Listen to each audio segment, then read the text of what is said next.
Привет! Люди думают, что их личность, их уникальное и неповторимое «я» находится в голове, вот тут. Это не так. Дело не в том, что оно находится где-то в другом месте, а дело в том, что вашей уникальной и неповторимой личности, вашего «я» не существует. Это иллюзия. Люди представляют из себя вовсе не то, что они о себе думают. А то, что они о себе думают, это всего лишь иллюзия для того, чтобы не сойти с ума от хаоса, неопределенности и голосов в своей голове. Да-да, в нашей голове голоса, но мы обычно их не слышим, потому что один сильный чувак под названием речевой центр подавляет всех остальных, рассказывая единую пропаганду для всех. Мы это знаем со второй половины прошлого века. С 1939 года ученые додумались разрезать человеческие мозги на две части. То есть левое полушарие отделяется от правого в том случае, если человек болеет эпилепсией. Зачем?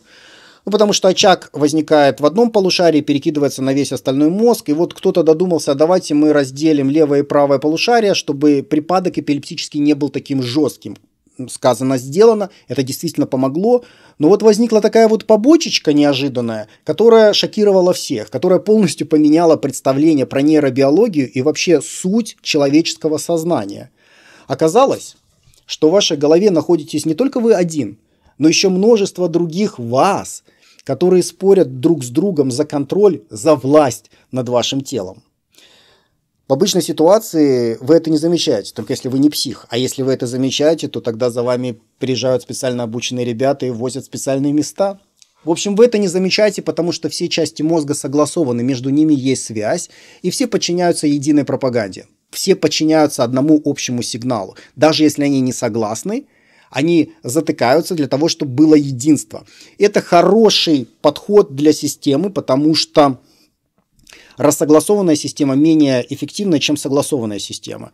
То есть, если бы вы слышали голоса в голове и что-то вам говорило «делай так, делай этак», то, конечно, было бы не очень эффективно. А так вы всегда видите одно направление и думаете, что это ваше решение, и думаете, что это ваша личность и ваша индивидуальность. Вы более эффективны, когда вы верите в эту чушь.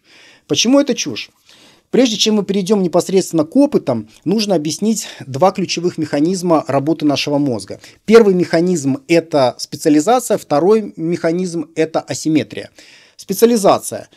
Различные части нашего мозга обрабатывают различную информацию и приспособлены для регулирования различных процессов. Например, левое полушарие – это речевой центр, правое полушарие работает с движением, работает с объемными объектами, работает с фактами и так далее. Почему такая существует специализация? Что-то в одном месте, что-то в другом месте. Ровно по той же причине, почему в человеческом обществе существует специализация. Я не могу делать космические корабли, я не могу отремонтировать сливной бачок, и я плохо там разбираюсь в HTML-программировании. Но я могу написать хорошую статью, я могу снять хороший видосик. То есть все мы специализируемся на чем-то, и это дает нам возможность быть более глубокими специалистами в той нише, в которой мы специализируемся. В совокупности, если нас рассматривать как систему, такая система сильнее и более приспособлена. А ровно по той же причине человеческий мозг тоже специализируется. Он не может, все зоны не могут дублировать все на свете. Есть какие-то части, которые специализируются на речи, например, а есть какие-то части, которые специализируются на движении. Вторая вещь – это асимметрия. Левое полушарие регулирует все, что происходит в правой части тела, правое полушарие регулирует все, что происходит в левой части тела. То есть то, что я ощущаю левой рукой, то, что я вижу левым глазом, поступает в правое полушарие. И правое полушарие управляет моим движением, моей нейронной частью, моей левой рукой. Почему так? Почему, допустим, левая часть не регулирует левую сторону, а правое полушарие не регулирует правую сторону? Потому что так лучше для безопасности системы. Почему? Ну, это ровно такая же система, как с генералом, который издалека управляет своей армией. Генерал же не воюет на поле боя, он находится далеко в безопасном положении для того, чтобы управлять этими процессами. То же самое с вот этой асимметричной системой крест-накрест. Если вы, допустим, повредили какую-то часть своего тела, редко бывает так, что вы повредите сразу две одновременно части тела. Как правило, это какая-то одна часть тела. Либо вы упали, либо на вас напал хищник. Что бы там ни случилось, там рука, нога, бок, что-то произошло. Так вот, будет хорошо, если ваш центр управления полетами для этой части, он находится как можно дальше. То есть, если это, допустим, левая рука, то будет хорошо, если центр управления левой рукой будет находиться справа, подальше от той части, которая была травмирована. Почему? Потому что если что-то случилось с левым боком, и там еще находится центр управления полетами, то может и он повредиться. И тогда у вас будет вообще двойная проблема. У вас вы потеряли и руководство, вы потеряли и солдата, понимаете? То есть вот в организме у всех млекопитающих именно такая вот система асимметричная. Что это нам дает? А то, что у нас различные процессы в мозге, правая сторона налево, левая сторона направо, и еще есть специализация по различным штукам. То есть, грубо говоря, левое полушарие, оно обрабатывает все, что связано с правой стороной, но там находится речевой центр, но нет движения. А правая сторона, она обрабатывает левую сторону, тут нет речевого центра. Обычно это не имеет никакого значения, когда мозг связан. То есть, когда левое и правое полушарие связано, смотрите, что происходит. Ручка. Вот у меня видеосигнал идет, получается, либо в правый глаз, вот сейчас он идет в левый глаз. Вот он идет в правый глаз. Это значит, обрабатывается левым полушарием. И меня спрашивают, что ты видишь? Я говорю, ручку. Я вижу ручку правой стороной, левым полушарием я обработал, и там есть речевой центр, который говорит ручка. Если находится слева, идет в левый глаз, идет в правое полушарие, тут нет речевого центра, но это не проблема, потому что у меня левое и правое полушарие связаны мозолистым телом. Я говорю ручка. А дальше начинается эпичная история вот с этими пациентами, у которых вот полушария разделили. То есть, если у человека нет связи между левым и правым полушарием, происходит немного другая ситуация. Ему показывают, сигнал идет справа. Что это? Левое полушарие, речь обрабатывает, говорит, это ручка. Сигнал идет в левый канал. Правое полушарие обрабатывает, нет речевого центра. Ему говорят, что это? Он мычит. Он не может вербализировать, что это ручка. Просто не может. Он, если возьмет вторую ручку, он может сказать, что это какие-то похожие предметы, но он не скажет, что это ручка.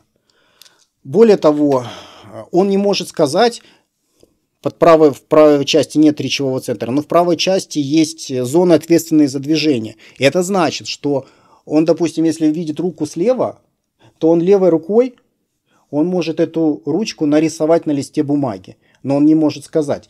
И это уже само по себе интересно, потому что мы видим, что левая и правая часть, они воспринимают по-разному информацию и по-разному ее интерпретируют. Но мы, естественно, это у себя в голове не замечаем. А дальше мы переходим к вот этому самому Джо, самому известному нашему пациенту, которого очень много... Этот опыт очень интенсивно снимали на видео, он стал суперзвезда нейробиологии, этот парень. В общем, самый известный опыт с ним заключается в следующем. Ему показывают для левого глаза пилу, а для правого глаза молот. И потом его спрашивают, что ты видишь, Джо? И Джо, так как он видит в правый канал, он видит молоток. Этот молоток обрабатывается левым полушарием, в котором есть речевой центр. Он говорит, молоток. Ему говорят, теперь закрой глаза, нарисуй левой рукой, что ты видишь. Просто отпусти, просто нарисуй. И он рисует пилу, потому что левая сторона, она видит пилу и отправляет, соответственно, в правое полушарие. Правое полушарие управляет левой рукой и рисует пилу. Ему говорят, открой глаза. Он открывает глаза. Говорят, что это? Он говорит, пила. Его спрашивают, что ты видел? Он говорит, молоток. И это уже такой четкий конфликт. То есть одна часть мозга говорит, это то, а другая говорит, это. И оно никак не сходится.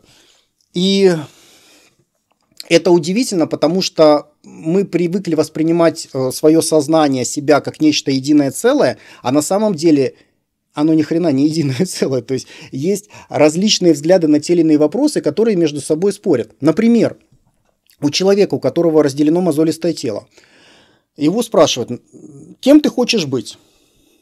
Он говорит, левое полушарие, вербальный центр говорит, хочу быть юристом. А в это время его левая рука, за которую отвечает правое полушарие, она пишет на листе бумаги стриптизером. То есть абсолютно разный взгляд на ситуацию, и если подумать, он должен быть разный, потому что эти структуры, они разные, они заточены под решение разных вопросов, у них разная специализация, и это, безусловно, влияет на то, как они интерпретируют окружающую реальность. То есть есть вербальный центр, а есть двигательный центр. Логично, что речь, она говорит, я буду юристом, а движуха говорит, а я хочу стриптизером, или там гонщиком хочу быть. Вот оно вот работает так. Таких экспериментов было много. Что меня больше всего удивляет, как наш речевой центр, вот этот вот товарищ, как он начинает придумывать рассказ там, где его нет. То есть, когда он не понимает, почему так происходит, он начинает придумывать историю, логичную историю, почему так происходит. Ну, например, человеку показывают там банан красный. Банан красный, то есть для левого глаза написано банан, для правого написано красный. То есть вербальный центр вербально может осознать, что цвет красный, а вербально осознать, что это банан, он не может, потому что у него нет речевого центра. Человек берет из предоставленных маркеров красный маркер и рисует красный банан. И его спрашивают, почему такая фигура? Имеется в виду, почему именно банан, а не яблоко, например, ты нарисовал. Он не может это вербализировать, потому что у него в мозге нет соответствующих структур, и он начинает придумывать иллюзию правды. Он начинает говорить, это же самая простая фигура. Я нарисовал банан, потому что его проще всего нарисовать. А это ложь, которую он сам для себя придумывает. Потому что он не замечает фактически, у него нет зон в мозге, чтобы сказать и понять, почему так произошло. Он просто почувствовал, что так надо. Но ему нужно придумать какое-то объяснение. Он придумывает себе такой рассказ. Или, допустим, улыбка лицо. Да, улыбка лицо. Соответственно, к примеру, левая часть вербальная, она видит слово лицо, а правая часть видит улыбку, но не может это вербализировать. И тем не менее человек левой рукой берет и рисует рожицу с улыбкой.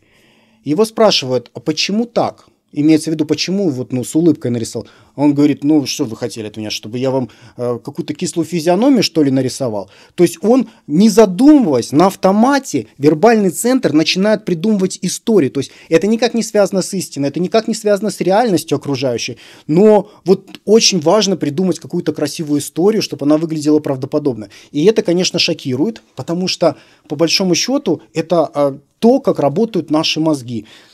Для того, чтобы не было когнитивных диссонансов, мы всегда, какая-то часть нашего мозга берет контроль в свои руки и затыкает всех остальных. Как у нас одна говорит, я хочу быть юристом, а другая говорит, я хочу быть стриптизером. И это может быть все что угодно.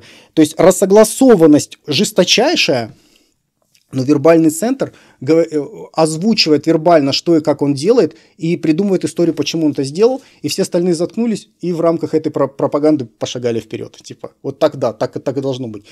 И это работает, это такой механизм, который раскрывает очень многие другие механизмы. В частности, любые когнитивные диссонансы. Например, две группы людей посадили выполнять какую-то скучную, нудную работу. Но одной группе за это заплатили какие-то деньги минимальные, а второй группе ничего не заплатили. Так вот, те, которым заплатили, они могут объективно оценить реальность. Они говорят, это нудная, скучная была работа, я больше никогда не буду это делать за такие копейки. А вот те, которые даже копейки не получили, в их мире получается диссонанс, потому что это было вообще бессмысленица, зачем вы это делали? А мозг очень не любит бессмысленицы, и речевой центр начинает придумывать. Мне просто понравилось, это было интересно, это новый опыт я приобрел, вот такую вот чушь. И если вы подумаете, вы найдете миллион таких примеров в своей жизни, когда человек делает заведомо какое-то, то, что ему невыгодно, он вляпался в какие-то неприятности, и он себе начинает потом оправдывать, почему он это делает. И прикол в том, что у него голоса в голове, которые между собой спорят, но он это не замечает, потому что один центр подавляет всех остальных и рассказывает им, почему и как он это делал. Или известный пример, например. Известная ситуация, я как-то вам ее рассказывал, когда два политика, они в конфликте друг с другом. Так вот, один политик у другого попросил книгу почитать. И потом они стали близкими друзьями, то есть подружились. А почему? Как это работает? Это манипуляция, потому что мозг не любит диссонанса. То есть если это твой враг, то ты должен с ним конфликтовать, а не книгу ему давать. Если ты ему дал книгу почитать, мозг начинает придумывать, наверное, он не такой уж и плохой парень. То есть для того, чтобы не было хаоса и диссонанса, а это реальность нашего мира, что у нас вокруг определяет хаос и диссонанс, мозг начинает балаболить, мозг начинает придумывать реальность, придумывать правду. Типа вот правда такая. И если вы подумаете, вы поймете, что правды ее вообще не существует. И более того, правда контрпродуктивна. Все кричат правда, правда, правда тут, но это же правда, вот это правда. И даже я использую это слово. Мы все на автомате говорим про правду, но если задуматься, никому правда не нужна. И прежде всего нашему мозгу не нужна правда. Почему за миллионы лет выработался такой механизм? Потому что если была правда, то были бы голоса в голове, это было бы неэффективно. Интерфейс разрабатывается и эволюционирует для того, чтобы была высокая эффективность взаимодействия с окружающей средой, а не для того, чтобы была правда. Потому что нафиг, если вы будете получать правду по всем сигналам из окружающей действительности, это будет too much. Ваш мозг просто не справится с этим. Плюс еще начнутся голоса в голове и вас заберут в дурку. Поэтому один подавляет всех остальных, все остальные тормозятся. И этот балабол, этот речевой центр, он постоянно придумывает красивую, такую когерентную, связанную историю, почему вы сделали так или эдак.